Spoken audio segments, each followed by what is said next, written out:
Bismillahirrahmanirrahim. Assalamualaikum warahmatullahi wabarakatuh. Halo teman-teman, apa kabar? Semoga kalian dalam keadaan sehat dan aman selalu. Pada kesempatan kali ini saya akan menjelaskan tentang karakteristik generasi Z dan generasi Alpha. Namun sebelum itu, perkenalkan saya Iva Safira dengan NIM 210404501033 dari kelas BK 1C, jurusan Psikologi Pendidikan dan Bimbingan, Prodi Bimbingan dan Konseling, Universitas Negeri Makassar. Nah, apa sih itu generasi?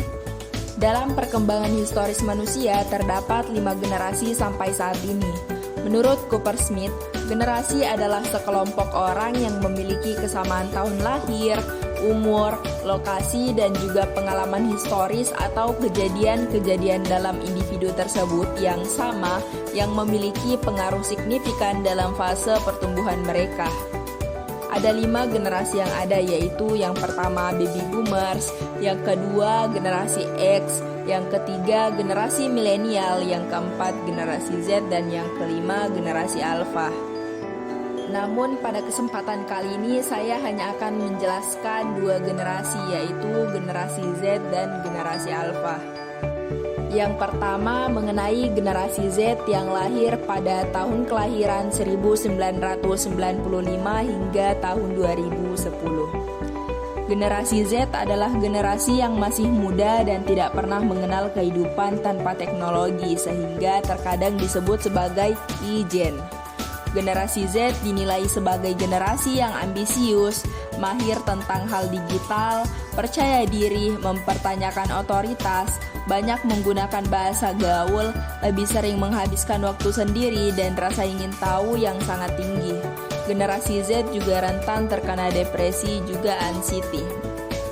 Nah, karakteristik generasi Z yang pertama yaitu tidak bisa lepas dari gadget. Menurut laporan sosial media, 44% dari generasi Z memeriksa media sosial setidaknya setiap 1 jam sekali. Alhasil mereka lebih cepat memperoleh informasi daripada generasi-generasi sebelumnya. Yang kedua, suka dengan hal yang bersifat instan. Mereka, generasi Z juga suka dengan hal yang bersifat instan. Yang ketiga, teknologi bagi mereka dapat melakukan apa saja. Nah, teknologi bagi generasi Z dapat melakukan apa saja, termasuk belajar dan bekerja, bukan sekedar bersenang-senang. Maka tak sedikit dari generasi Z yang kini menjadikan media sosial sebagai lahan mereka untuk mencari penghasilan, seperti membuka online shop atau menjadi influencer muda. Yang kedua, generasi Alpha yang lahir pada tahun 2011 hingga sekarang. Generasi Alpha merupakan kelompok terbaru yang lahir setelah tahun 2010 dan hidup di era yang serba digital. Karakteristik generasi Alpha yang pertama, familiar dengan teknologi.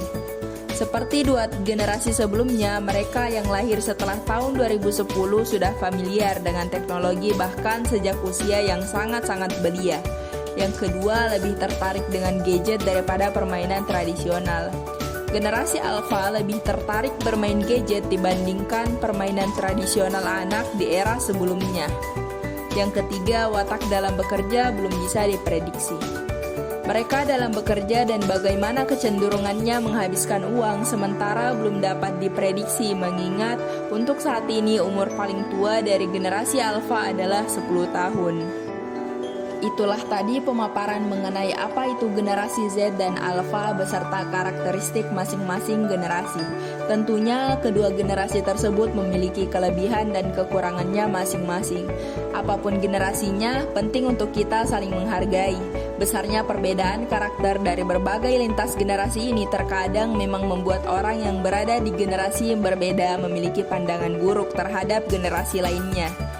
Hal ini memang sering terjadi dan tidak dapat dipungkiri, sebab setiap orang dari setiap generasi berbeda memiliki sifat dan pengalaman yang berbeda juga. Ibarat dalam sebuah keluarga besar yang terdapat kakek, nenek, ayah, ibu, kakak, dan adik, tentu juga sering merasakan perbedaan sifat, pola pikir, serta pengalaman. Namun perbedaan tersebut justru dapat menjadi hal yang indah. Penjelasan saya cukup sampai di sini. Terima kasih teman-teman sudah menyimak. Jaga kesehatan selalu. Wassalamualaikum warahmatullahi wabarakatuh.